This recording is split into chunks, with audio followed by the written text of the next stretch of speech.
Oi pessoal, tudo bom? Meu nome é Felipe Magalhães, eu sou farmacêutico, professor e a gente vai falar um pouco agora sobre a farmacologia dos antidepressivos, tá? É um resumão que a gente vai fazer, isso é um tema muito amplo na psicofarmacologia para a gente trabalhar, mas eu vou tentar fazer um resumo sobre as principais classes de antidepressivos e as características farmacológicas que cada classe dessa tem frente a essa patologia tão atual e tão comum que é a depressão, tá ok? Então vamos lá falar um pouco sobre a questão dos antidepressivos. Então pessoal, é o seguinte, quando a gente está falando da farmacologia dos antidepressivos, a gente está falando sobre a farmacologia dos transtornos de humor, tá? E essa figura ela representa muito bem a questão dos transtornos de humor, principalmente no que está se referenciando à depressão, porque a depressão pode apresentar, né, um dos sinais relacionados a ela, uma determinada inibição, uma determinada retração relacionada ao humor. Mas quando eu falo humor, pessoal, é interessante que a gente perceba que o humor, tá, é um determinado estado de ânimo cuja intensidade ela representa o grau de disposição e de bem-estar psicológico e emocional de um determinado indivíduo. Isso a gente está falando de estado de ânimo cuja intensidade representa o grau de disposição, mas relacionado a um humor como se ele fosse um humor geral.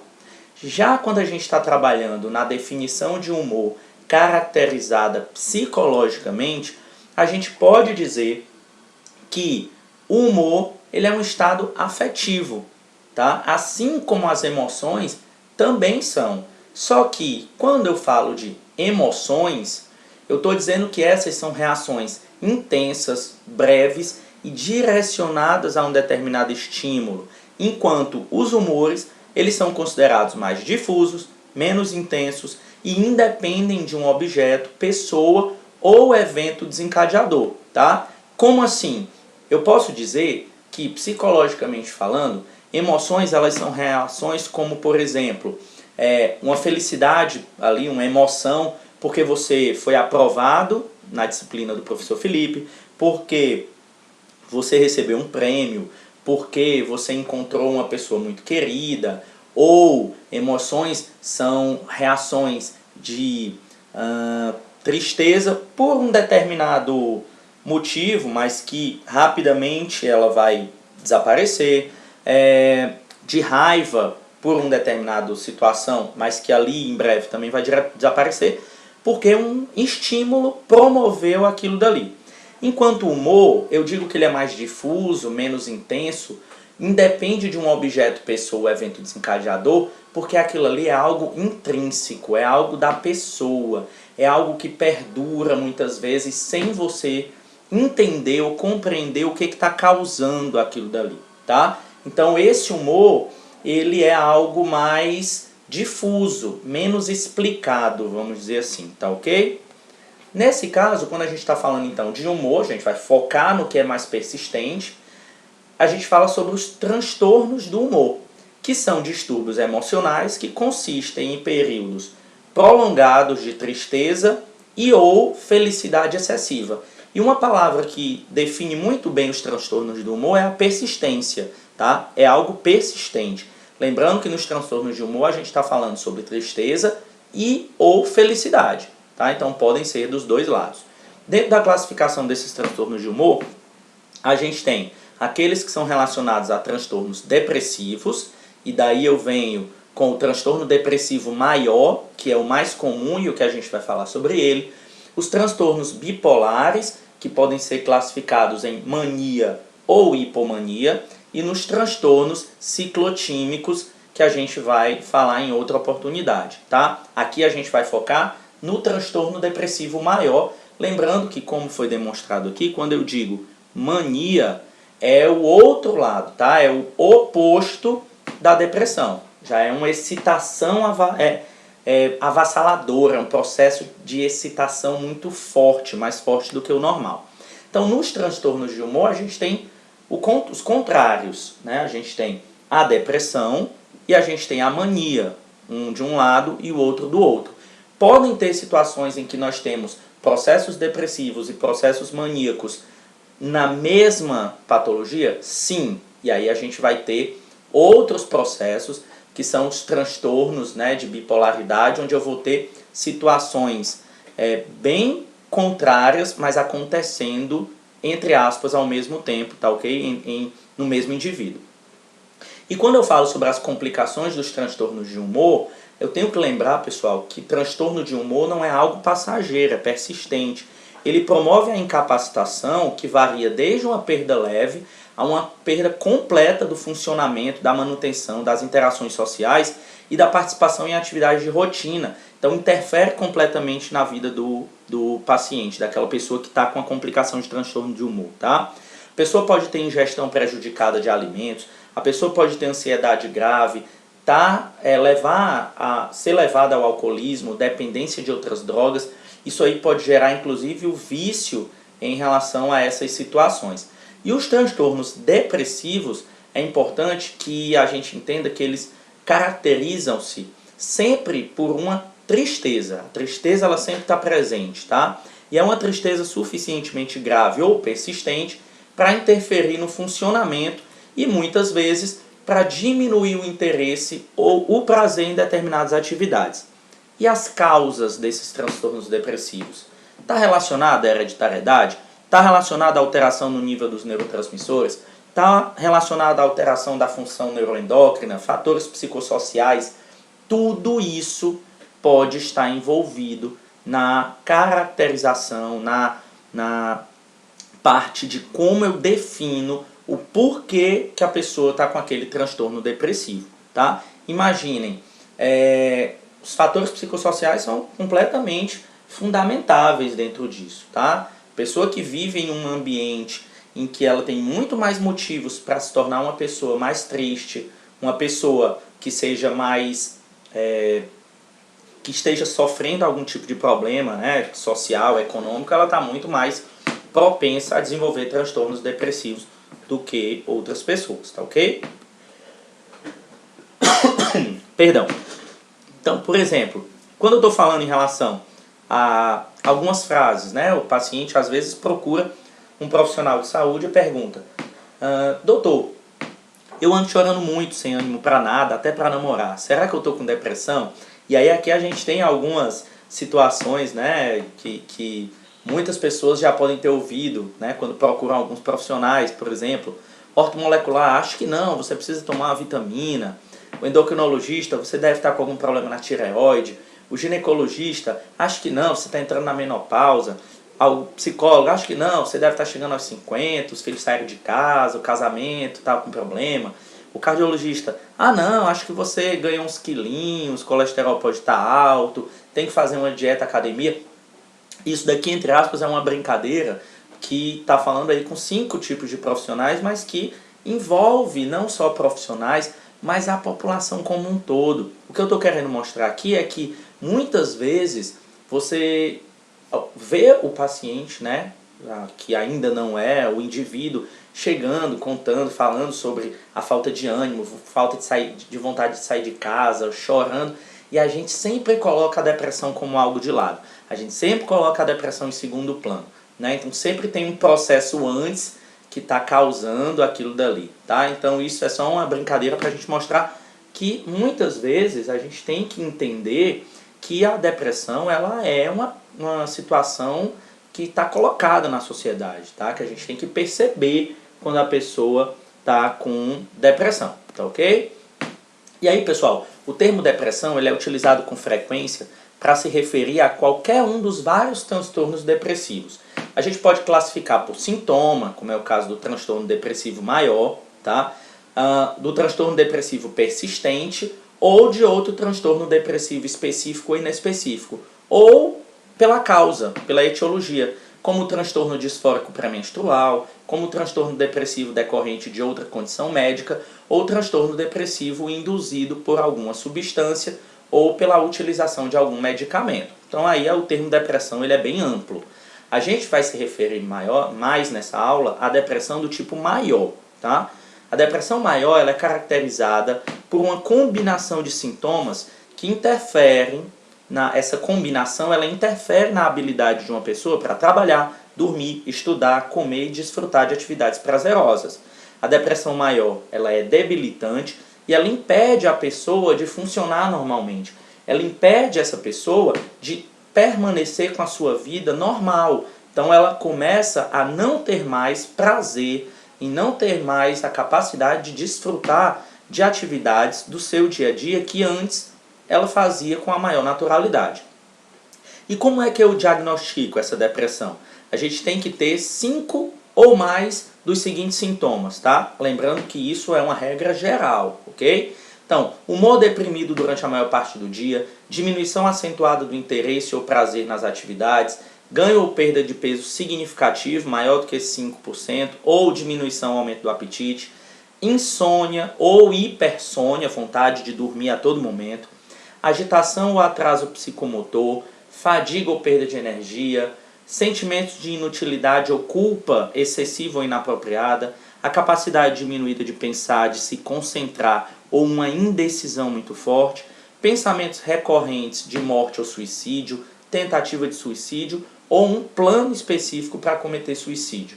Então essas são situações em que a gente tem que uni-las para diagnosticar, por exemplo, um processo depressivo, tá? Aqui eu vou utilizar, para caracterizar fisiologicamente ou biologicamente a depressão, uma teoria muito aceita, que é a teoria monoamínica da depressão. Por que eu chamo de monoamínica? Porque ela está diretamente ligada às aminas biogênicas, as aminas biológicas que nós temos. Essas aminas, no caso da depressão, principalmente relacionadas à serotonina, à noradrenalina e à dopamina. Essas aminas biogênicas são aminas relacionadas a processos excitatórios no nosso organismo. Ou seja, eles, em palavras, fazendo uma analogia, são as aminas, os neurotransmissores que fazem com que a gente esteja mais excitado, a gente esteja mais feliz. São os neurotransmissores da felicidade, por assim dizer. Então, essas aminas biogênicas, elas são responsáveis pela nossa excitação. Se eu tenho um aumento de disponibilidade dessas aminas biogênicas na fenda sináptica, ou seja, eu tenho uma maior proporção de aminas ativando receptores que estão disponíveis nas células pós-sinápticas, então eu estou mais feliz, mais excitado. Tá? Se eu tenho algum problema relacionado à disponibilidade de aminas biogênicas na fenda sináptica, eu posso fazer com que haja um processo depressivo, com que esse processo depressivo ele comece a acontecer. E nos casos em que há uma menor disponibilidade de aminas biogênicas na fenda sináptica, a gente pode tratar por alguns motivos, como inibir a recaptação dessas aminas ou inibir as enzimas que vão fazer a degradação dessas aminas biogênicas. Tá? Aqui a gente tem, e aí vocês podem pausar para dar uma leitura melhor, dar uma pausa nesse vídeo, as hipóteses biológicas para a depressão. E aqui a gente tem, sendo demonstrado, a teoria das monoaminas cerebrais, que é a que a gente vai utilizar principalmente. Tá bom? Entre essas aminas, a gente tem, como foi falado, a serotonina e a noradrenalina, mas a gente também tem a dopamina. Tá? A dopamina também está presente aí nessas aminas biogênicas. Como é que a gente faz a regulação pré-sináptica da neurotransmissão da primeira aminobiogênica que a gente vai falar, que é a serotonina? É interessante a gente perceber que nessa figura a gente tem um neurônio pré-sináptico, tá?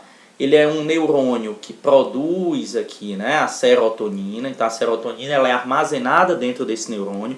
A serotonina, em muitas situações, vocês vão encontrá-la com a sigla 5-HT, tá? A serotonina.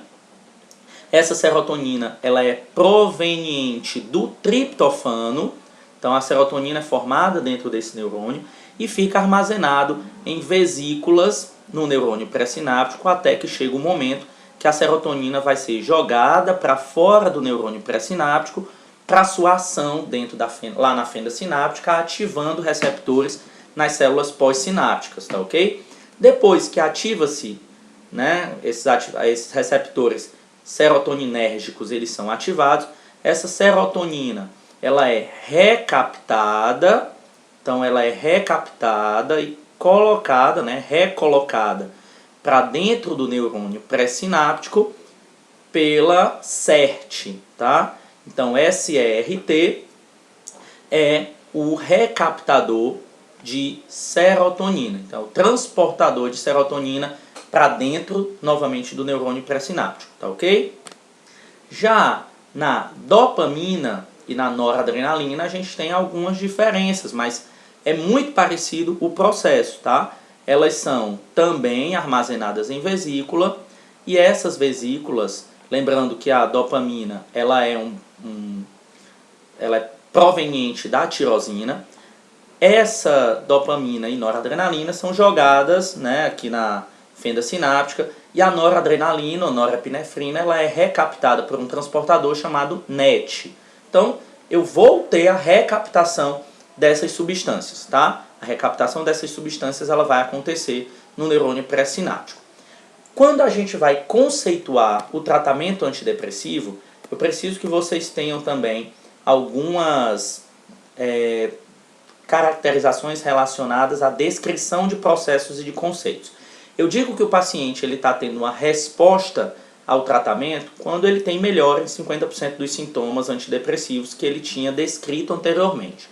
Eu digo que ele está tendo uma remissão quando eu tenho uma restauração do humor após 4 a 9 meses. Uma recuperação quando a restauração do humor é após 1 ano. Recidiva quando tem o retorno dos sintomas após 4 a 9 meses após a restauração do humor. E recorrência quando os sintomas retornam depois de 1 ano ou mais. Lembrando que, em regra geral, a gente tem cerca de 67% dos pacientes respondendo ao tratamento com antidepressivo. Então é um tratamento eficaz, tá? A gente consegue fazer a recuperação do paciente com o tratamento antidepressivo. Aqui uma breve história dos antidepressivos. Lembrando que os antidepressivos eles surgiram na década de 50 com a imipramina, depois passaram e evoluíram as classes, né, desses antidepressivos, passando para fluoxetina, para mirtazapina e para venlafaxina, depois para o escitalopram, para a desvenlafaxina, e a gente vai tendo novos agentes a cada dia aparecendo para o tratamento da depressão. Esses antidepressivos, pessoal, eles são drogas que melhoram o humor e, consequentemente, a psicomotricidade de uma maneira global, tá? Eles têm ação no sistema nervoso central, normalizando o estado de humor quando esse se encontra deprimido. Esses antidepressivos têm algumas características, por exemplo, a resposta terapêutica ela aparece entre 2 e 4 semanas de tratamento. Alguns pacientes respondem após 6 semanas, então não é um tratamento imediato e o paciente ele tem que estar ciente que ele vai iniciar o tratamento, mas que ele só vai começar a perceber essa melhora depois de um determinado período. Existe um período também de latência, que é um início tardio da resposta terapêutica, e a gente precisa, pessoal, ter um acompanhamento rigoroso dos pacientes nas primeiras semanas. Até porque, para que esse paciente ele não tenha a percepção errada de que o tratamento não está funcionando, já que ele tem um início tardio, e comece a aumentar a dose do antidepressivo ou a abandonar o tratamento achando que ele não está funcionando, tá ok? Aqui eu tenho uma figura que eu quero mostrar para vocês a relação das aminas biogênicas em uma situação normal, em uma situação de depressão. Na situação normal, a gente vê que a serotonina e a noradrenalina, elas estão sendo liberadas pelo neurônio pré-sináptico, estão sendo recaptados, mas estão em concentração suficientemente grande para que ativem os receptores, tanto serotoninérgicos quanto noradrenérgicos, nos neurônios pós-sinápticos e façam com que a pessoa tenha um equilíbrio na resposta, tanto excitatória quanto inibitória do sistema nervoso central. Já na depressão, a gente tem poucos neurotransmissores sendo liberados na fenda sináptica, eles continuam sendo recaptados, então pouca ativação acontece nos neurônios pós-sinápticos. Então, essa disponibilidade de neurotransmissores reduzida na fenda sináptica faz com que a pessoa tenha um estado de depressão ou de inibição do humor maior do que em uma situação normal, porque a gente não tem neurotransmissores suficientes, aminas biogênicas suficientes para fazer com que haja a ativação necessária dentro do nosso organismo, tá? E aí, aqui uma figurinha em relação a um dos tipos de tratamento que a gente tem. A gente tenta aumentar a disponibilidade de neurotransmissores na fenda sináptica, por exemplo, inibindo a sua recaptação.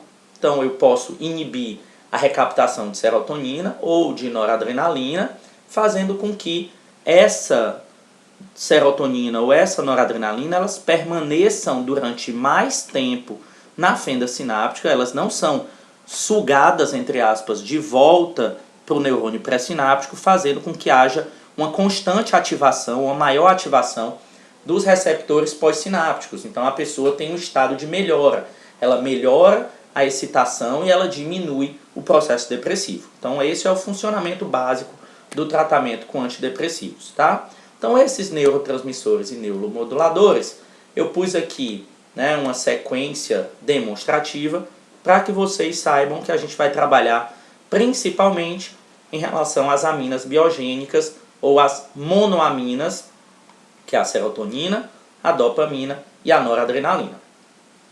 Vamos começar falando sobre antidepressivos.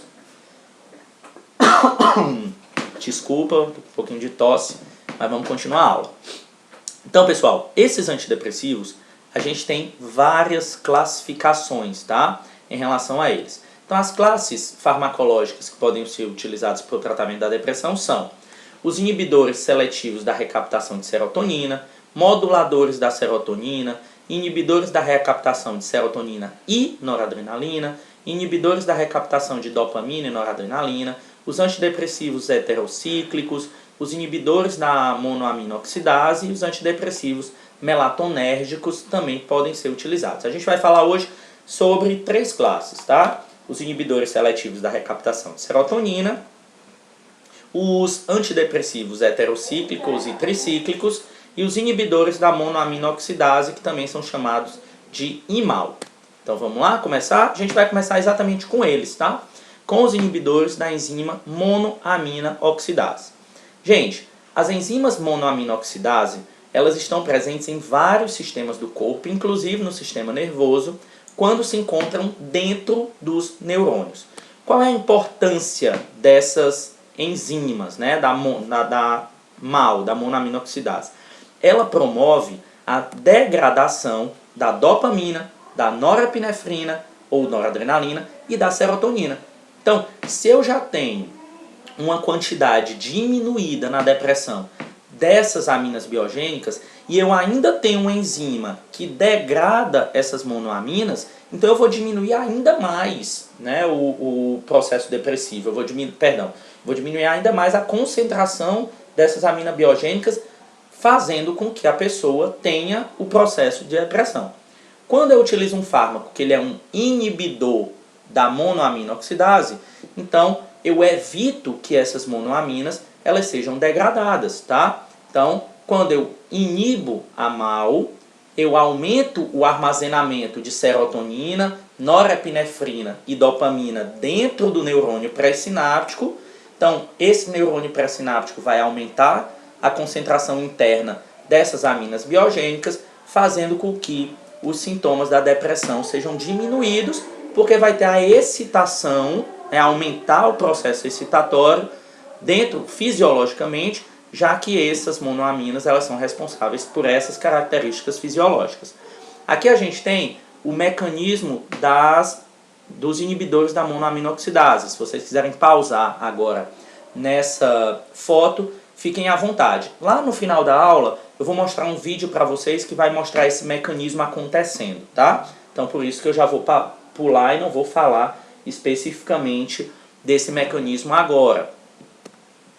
Os efeitos adversos dos inibidores da monoaminoxidase, tá? Eles podem envolver uma estimulação central, ou seja, eles podem provocar distúrbios do sono, agitação e convulsões quando utilizados em dosagens muito altas. Então, Isso pode acontecer, por quê? Porque esses antidepressivos, tá, que são os inibidores da monoaminoxidase, eles também não são altamente seletivos, tá? Ou seja, além desses inibidores da monoaminoxidase atuarem especificamente nessa enzima, eles também vão atuar em outros receptores, e esses outros receptores vão acabar modulando respostas fisiológicas que vão acabar gerando efeitos colaterais, efeitos adversos que podem acontecer, tá? Além disso, pessoal, a monoaminoxidase, a MAO, ela é uma enzima que não necessariamente ela degrada somente essas aminas biogênicas, ela degrada também outras substâncias, e aí essas outras substâncias, quando em excesso, já que não estão sendo mais degradadas, podem gerar algum problema. Uma delas é a tiramina, a gente vai falar sobre ela daqui a pouco, tá? Ela também pode causar elevação leve e persistente da pressão diastólica. Isso, pessoal, esses efeitos adversos, eles podem fazer com que haja o que a gente chama de crise hipertensiva aguda grave, tá? Essa crise hipertensiva aguda grave, ela aparece quando esses medicamentos inibidores da monoaminoxidase, eles são associados a outros medicamentos ou alimentos, gerando interações medicamentosas ou interações alimentares, como por exemplo, se eu utilizo inibidores da MAO com alimentos ricos em tiramina, como é o caso de vinhos tintos, queijos maturados ou fermentados, cerveja, favas, bebidas com cafeína, a gente vai aumentar a concentração de tiramina dentro do neurônio. Por quê? Porque esses alimentos possuem alta concentração de tiramina e a monoaminoxidase é a enzima responsável por destruir ou inativar a tiramina. Então vai aumentar a concentração dessa substância dentro do nosso organismo. Quando eu utilizo inibidores da MAO com outros medicamentos, como por exemplo, psicoestimulantes, antidepressivos tricíclicos e inibidores seletivos da recaptação de serotonina, eu posso ter uma exacerbação do efeito excitatório. Então, essa exacerbação também pode levar, por exemplo, o paciente a ter convulsão, a ficar extremamente agitado, a não conseguir dormir porque está muito excitado. Então, isso são efeitos adversos que são encontrados quando a gente faz essas interações relacionadas a inibidores da monoaminoxidase, ok? Um outro grupo que a gente tem de antidepressivos são os antidepressivos heterocíclicos. Esse grupo de drogas, tá? Ele é um antigo tratamento padrão que inclui os antidepressivos tricíclicos, que são aminas terciárias. A gente também tem aminas quaternárias, né, dentro dos antidepressivos heterocíclicos. Eles podem ser os tricíclicos modificados e também os antidepressivos tetracíclicos, como eu falei para vocês. Eles promovem o bloqueio da recaptação de noradrenalina e serotonina, a dopamina em menor proporção. Então a gente trabalha nos antidepressivos heterocíclicos lembrando do bloqueio da recaptação de noradrenalina e de serotonina. Esses antidepressivos, eles são a classe mais antiga, tá? São os antidepressivos tricíclicos que vocês podem encontrar por aí também, descritos pela sigla ADTs. Eles inibem a recaptação de noradrenalina e serotonina, a dopamina em menor proporção, e eles são indicados principalmente para depressões mais graves e mais resistentes, tá? Por quê? Porque eles não são muito seletivos quanto ao neurotransmissor. Então eles vão atuar em todas as aminas biogênicas relacionadas à depressão, no caso a noradrenalina, a dopamina e a serotonina. Aqui a gente tem a demonstração estrutural dos antidepressivos tricíclicos, tá? Por que o nome são antidepressivos tricíclicos? Porque eles possuem esses 3 anéis, tá? Em todas os exemplares da classe, né? Esse anel tricíclico com uma amina terciária, que está sendo demonstrada aqui, ó. Então é uma amina que ela possui 3 ligações carbonadas. Então aqui é uma amina terciária. Esses antidepressivos, como foi falado, eles inibem a recaptação de noradrenalina e serotonina. Aqui a gente tem uns exemplos, né, de antidepressivos tricíclicos, como por exemplo a nortriptilina, a amoxapina, a desipramina, a amitriptilina, a clomipramina. Isso são fármacos bastante conhecidos na atuação da saúde, tá? Que são os antidepressivos tricíclicos. Aqui a gente tem, né, a amitriptilina, a demonstração, onde no mercado, como medicamento de marca, de referência ou similares, vocês vão encontrar como o triptanol e o amitril, e a imipramina, que é o tofranil, muito conhecido também, utilizado na prática clínica. Da mesma forma que os inibidores da monoaminoxidase, tá? O mecanismo de ação dos antidepressivos tricíclicos, ele vai ser demonstrado no vídeo que eu vou mostrar no final dessa videoaula. Mas só para que vocês entendam, tá? O mecanismo dos antidepressivos tricíclicos vão atuar na recaptação, tá? Ou seja, trazendo de volta para o neurônio pré-sináptico a norepinefrina e a serotonina através desses transportadores, tá? Do SERT e do transportador NET, que são os canais que fazem com que haja a recaptação de norepinefrina e de serotonina. Eles inibem a recaptação desses neurotransmissores, aumentam a disponibilidade deles na fenda sináptica, obviamente. Se eu tive aqui o bloqueio da recaptação, eu aumento a concentração desses neurotransmissores na fenda sináptica, potencializando assim, né, os efeitos e diminuindo o sintoma da depressão, tá? Então essa é a forma de se compreender o mecanismo dos antidepressivos tricíclicos. Além disso, bloqueiam os receptores serotoninérgicos, adrenérgicos, histaminérgicos e muscarínicos. Daí vem as reações adversas a esses medicamentos. Então a gente vai ter reações relacionadas à histamina, relacionadas aos receptores muscarínicos da acetilcolina, tá? Então vamos ter também reações colinérgicas. E essas ações não se correlacionam necessariamente com o efeito antidepressivo, mas com efeitos colaterais. Afinal de contas, esses receptores muscarínicos, histaminérgicos, não estão correlacionados com a recepção de aminas biogênicas voltadas à depressão, tá? Então aqui também, né, mostrando um pouco o mecanismo de ação dos antidepressivos tricíclicos. E os efeitos adversos, eles estão apresentados porque esses efeitos adversos, eles bloqueiam os receptores alfa-1 adrenérgicos, H1 histaminérgicos e os receptores muscarínicos, que são os receptores da acetilcolina. E aí, por conta desses bloqueios, a gente acaba tendo algumas situações que vão levar a manifestações clínicas relacionadas a esses efeitos. Além disso, pessoal, ele promove antagonismo dos receptores histaminérgicos, e aí vai causar sedação. A gente lembra, né, que os antihistamínicos também têm relação, né, com sedação, com sonolência, lembram? Então, podem causar a sedação por conta do antagonismo H1 e podem ter antagonismos muscarínicos M1, causando visão turva, boca seca, taquicardia, constipação, retenção urinária e entorpecimento cognitivo. Lembrando, se eu tenho um antagonismo M1, eu estou fazendo a inibição desses receptores. Lembrando que os receptores M1 são quais? Receptores do tipo muscarínicos, tá? Muscarínicos vêm da acetilcolina. Além disso, eu tenho o antagonismo dos receptores adrenérgicos alfa-1.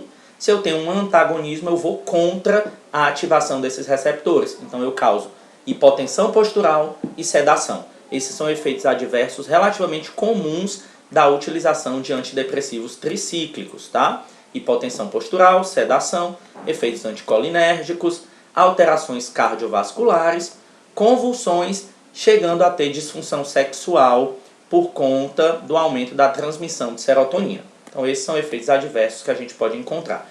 Aqui eu coloquei para vocês, e aí vocês podem pausar no vídeo, tá? A relação de efeitos adversos de 4 antidepressivos tricíclicos que são muito comuns na utilização em saúde aqui no Brasil, tá? E aí a gente vai ver quais deles têm mais ou menos efeitos anticolinérgicos, de sedação, de insônia, de hipotensão, de náusea, de disfunção sexual ou de ganho de peso, ok? Lembrando que os antidepressivos tricíclicos são pouco utilizados como tratamento de primeira escolha, eles geralmente não são os de primeira escolha, eles são utilizados quando outras classes de antidepressivos não tiveram um bom resultado, são restritos para os casos mais graves, já que nós temos uma quantidade relativamente alta de efeitos colaterais, efeitos adversos, a gente não vai escolher um antidepressivo tricíclico para um caso menos grave de depressão, tá? A gente escolhe outras classes que são mais seguras e com menos efeitos adversos.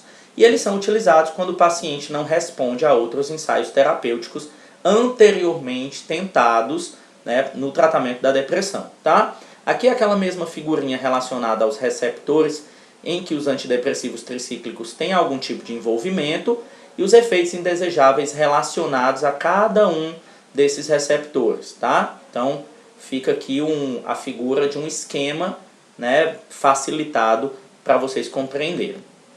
Esses antidepressivos tricíclicos possuem algumas precauções para a sua utilização. Primeiro, devido às propriedades anticolinérgicas e sedativas, a amitriptilina, em geral, não é o melhor antidepressivo para pessoas idosas que já têm propensão a terem situações e manifestações clínicas relacionadas, né, à atividade anticolinérgica e sedativa. Então você vai aumentar o processo sedativo de uma pessoa idosa e, além disso, a pessoa idosa que já tem uma dificuldade um pouco maior de caminhar, né, precisa ter um pouco mais de cuidado. Se você causa uma sedação nessa pessoa, você aumenta riscos, por exemplo, de quedas em pessoas idosas. Esses antidepressivos podem ser potencialmente letais, então eles não devem ser prescritos para pacientes ambulatoriais com depressão grave e que apresentam risco de suicídio, porque eles podem propositalmente ingerir uma grande quantidade desses antidepressivos e eles podem levar o paciente a óbito, e não prescrever mais do que uma caixa de antidepressivos tricíclicos para esses pacientes, se for necessário, e deixar esse medicamento sob a guarda dos familiares, tá? Para que ele não faça propositalmente a ingestão de grande quantidade. E aí, por último, a gente vai ver os inibidores seletivos da recaptação de serotonina, e aí essas figuras são clássicas, tá? A gente vai encontrar essa figura quando a gente estiver estudando essa classe de medicamentos.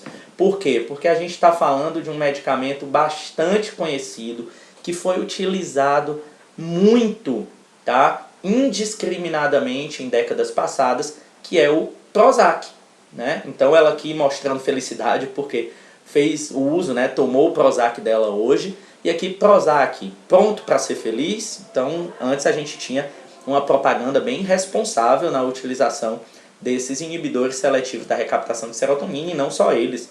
A história da farmácia conta várias, né, classes de medicamentos que eram utilizados de forma indiscriminada.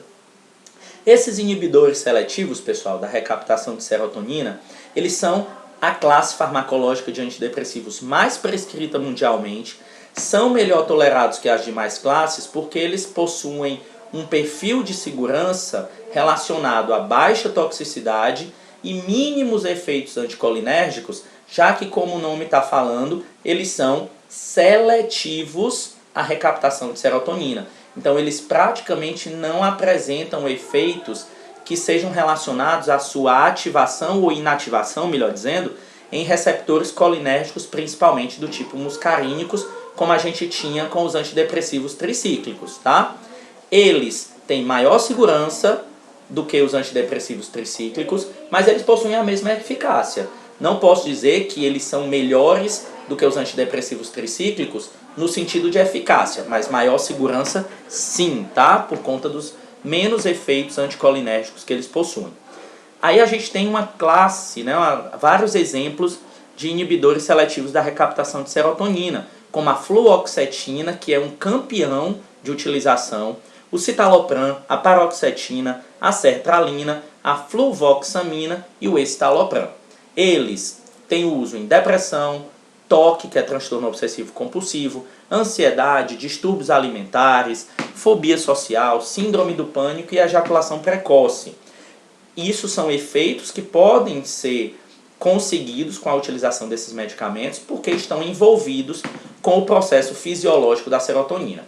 Eles têm vantagem em relação aos antidepressivos tricíclicos, porque apresentam uma dose tóxica alta. Então, para que a pessoa consiga se intoxicar com o inibidor da recaptação de serotonina, ele precisa tomar uma quantidade absurda, então ele é mais seguro, possui menos efeitos colaterais e maior seletividade. Lembrando que os efeitos clínicos só começam a ser relevantes a partir da segunda ou da quarta semana, assim como os outros antidepressivos. O mecanismo também vai ser demonstrado, né, no vídeo anterior, mas assim como os antidepressivos tricíclicos, eles inibem a recaptação de uma amina biogênica. Só que nesse caso é somente a serotonina, já que ele é seletivo para ela. Então ele vai inibir a recaptação dessa serotonina através do transportador SERT, que é o transportador de serotonina, como a gente pode visualizar nessa figurinha, tá? Então, o transportador de recaptação da serotonina vai trabalhar em situação normal, mas quando a gente utiliza um inibidor seletivo da recaptação de serotonina, a gente impede essa recaptação, aumentando a concentração de serotonina na fenda sináptica e a ativação de receptores serotoninérgicos no neurônio pós-sináptico, tá ok?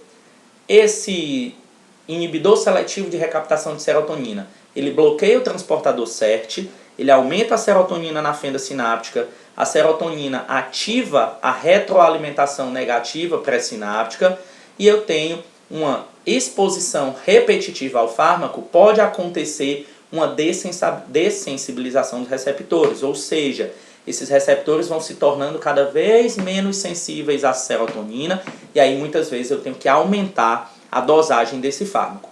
Quando eu digo que a serotonina ativa a retroalimentação negativa pré-sináptica, pessoal, significa que eu tenho um receptor no neurônio pré-sináptico chamado de autorreceptor, que quando ele percebe que tem uma grande quantidade de serotonina na fenda sináptica, ele manda um sinal para interrupção da produção, tá? Então isso, né, os inibidores seletivos da recaptação de serotonina também interferem, tá? Porque a serotonina ela ativa a retroalimentação negativa pré-sináptica.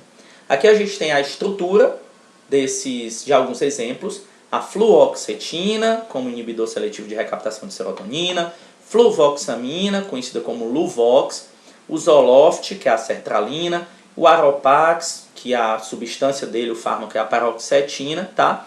O Luvox, ou a fluvoxamina, ele é um inibidor seletivo da captação de serotonina que apresenta menor incidência de efeitos colaterais, menos até do que os outros, tá? Por isso que no mercado você vai encontrar o Luvox como um antidepressivo relativamente caro, tá?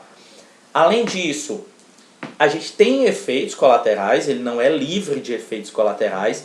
Esses inibidores, tá? Eles podem causar náuseas, vômitos, dor epigástrica, ansiedade no início do tratamento, porque o paciente vai começar a perceber que naquela primeira semana ele não está tendo melhora, então ele vai ficar, né, ansioso, e a gente tem que demonstrar para o paciente que é normal, que vai acontecer, mas que ele vai melhorar.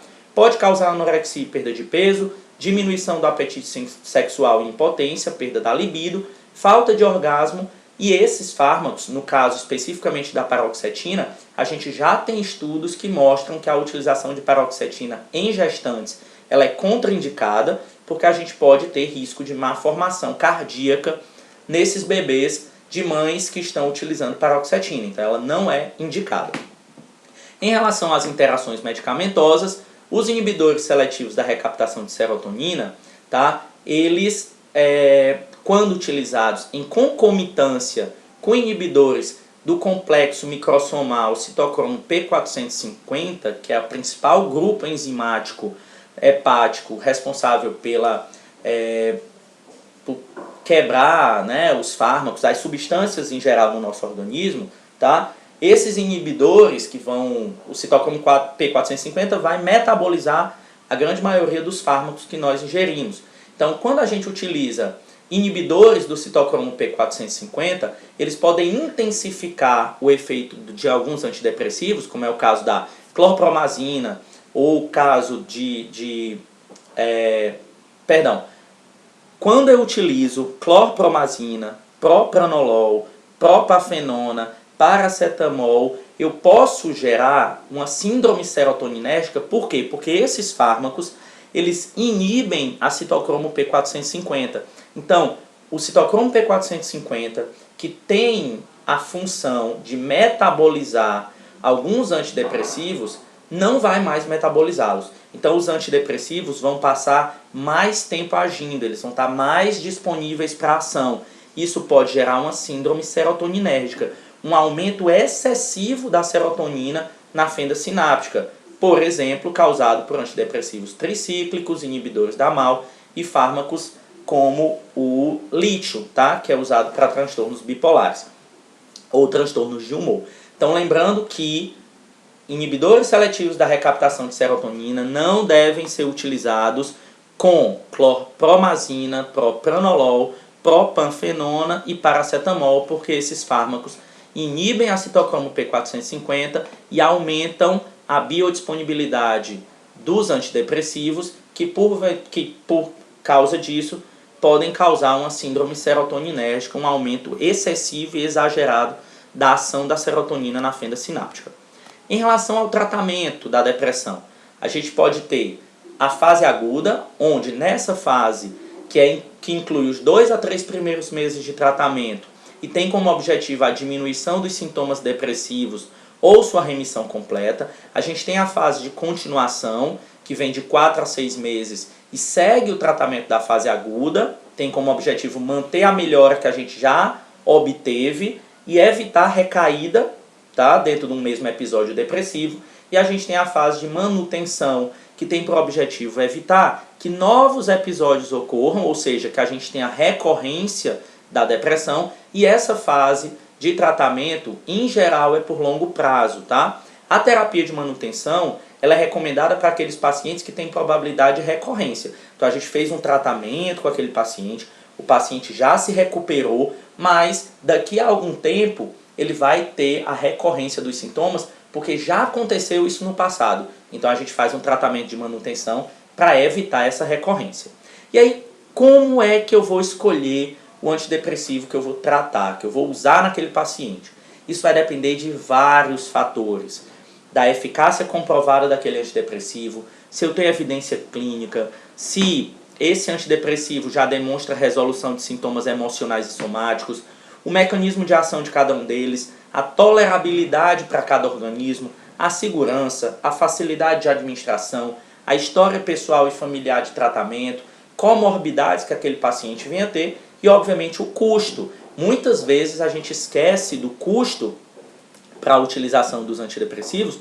Por quê? Porque o médico, o psiquiatra, às vezes prescreve um medicamento, como é o caso do Luvox, que a gente estava falando anteriormente, que hoje ainda no mercado ele tem um valor um pouco menos acessível para as pessoas do que outros antidepressivos, e aí o paciente ele acaba não aderindo ao tratamento, porque ele não consegue comprar aquele antidepressivo. Então, o custo ele deve ser levado em consideração. A gente deve, além de tudo, perceber as condições socioeconômicas daqueles pacientes para que a gente saiba qual medicamento deve ser prescrito para cada um deles, tá? Então, isso é muito importante da gente compreender, tudo bem? E aí, pessoal, para finalizar, como eu falei para vocês, eu vou mostrar um vídeo com alguns mecanismos de ação de fármacos antidepressivos para que a gente possa estudar, tá ok? Então vamos lá. É o seguinte, aqui eu vou... esse vídeo ele está disponível, tá? É do Dr. Jared Hamad, que fala sobre antidepressivos. Vocês encontram esse vídeo também aqui no YouTube, mostrando 2 neurônios pré-sinápticos liberando norepinefrina e liberando serotonina. E aqui a gente tem os canais, os transportadores de recaptação, tá? Então aqui NET e aqui CERT, tá?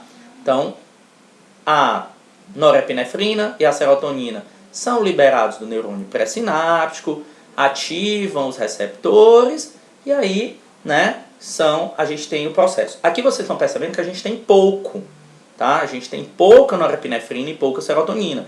Então, se ela for recaptada, vai piorar os sintomas do paciente. Aí a gente tem a depressão. Os antidepressivos tricíclicos e os inibidores seletivos da recaptação de serotonina vão fechar, né, esses transportadores, tanto NET quanto CERT. Por exemplo, antidepressivos tricíclicos, a gente tem a imipramina, a gente tem a amitriptilina. Já os inibidores seletivos da recaptação, não seletivos da recaptação de serotonina e norepinefrina, a gente tem a venlafaxina e a gente tem a desvenlafaxina, tá? Então aqui está se demonstrando inibidores não seletivos, tá? Não seletivos. Então eles vão inibir a recaptação tanto de serotonina quanto de norepinefrina. Novamente mostrando a primeira figura. Agora sim, tá? A gente tem os inibidores seletivos da recaptação de serotonina. Aí sim, eles vão inibir a recaptação somente da serotonina. Então, ó, a serotonina ela vai agir muito mais, enquanto a norepinefrina não vai ter ação, não vai ser atingida por esses inibidores seletivos da recaptação de serotonina, que tem como exemplo a fluoxetina, o principal fármaco da classe, e a paroxetina, lembrando que a paroxetina não deve ser utilizada por gestantes por promover problemas de má formação congênita, tá? Má formação cardíaca. E aí a gente tem outra classe, né, de fármacos utilizados no tratamento da depressão, que são os inibidores da monoaminoxidase. Aqui dentro do neurônio pré-sináptico a gente tem a MAO. A MAO, ela degrada a serotonina e ela degrada a norepinefrina. Ela degradou. A gente perdeu, né, esses neurotransmissores aqui na fenda sináptica. A gente já tinha pouco. A MAO foi lá e degradou, tá?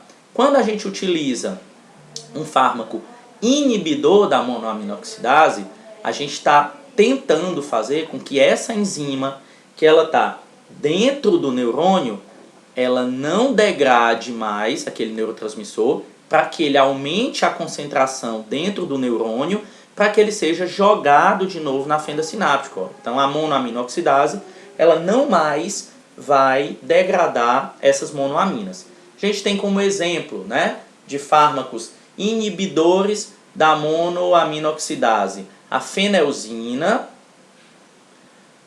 a isocarboxazida, né, que são os dois mais comumente encontrados na prática clínica, tá ok? Então, pessoal, em relação aos antidepressivos, eu espero que vocês tenham gostado desse resumão, tá? A gente também, em um vídeo anterior, falou sobre os fármacos sedativo-hipnóticos, também foi um resumão. Né? Resumo por quê? Porque apesar do tempo de aula, a farmacologia desses fármacos é muito grande, tem muitas coisas e a gente pode ir aprofundando cada vez mais. Aqui a gente tentou fazer uma videoaula que fosse compreensiva, sem muito aprofundamento e realmente resumida em algumas classes de antidepressivos para que vocês consigam compreender melhor, tá bom? Então, espero que vocês tenham gostado.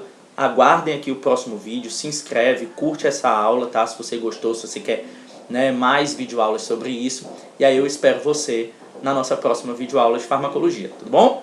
Então, tchau, tchau!